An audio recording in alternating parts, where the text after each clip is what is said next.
নমস্কার বন্ধুরা, welcome to my channel MBSG football news all. তো বন্ধুরা, তোমাদেরকে সকলকে জানাই সরস্বতী পূজার প্রীতি শুভেচ্ছা।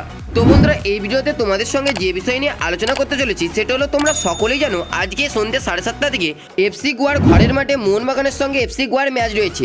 এই ম্যাচ নিয়ে এফসি গোয়ার হেড কোচ মনোলা মার্কেজ রোকা কি বললো সেই বিষয় নিয়ে তোমাদের সঙ্গে আলোচনা করতে চলেছি এই ভিডিওতে। বন্ধুরা, রোকা বললো যে আইএসএল এ আমাদের টিমের মতন আরো একটা শক্তিশালী টিম হলো মোহনবাগান।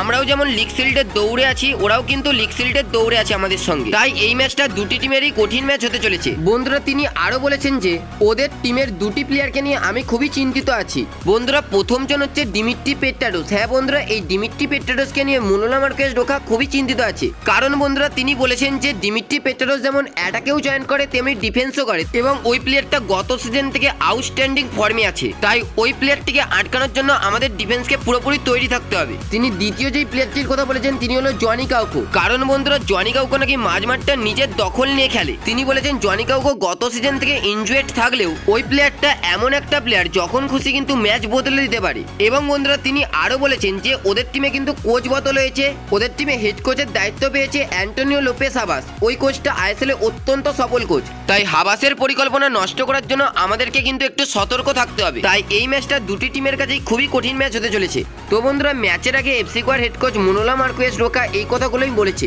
তাহলে বন্ধুরা, আজ আপনাদেরকে এই আপডেটটাই শেয়ার করার ছিল। যদি ভিডিওটি ভালো লাগে ভিডিওতে একটা লাইক করে চ্যানেলটি সাবস্ক্রাইব করে পাশে থাকা বেল নোটিফিকেশনটি অল করে দিও। ধন্যবাদ।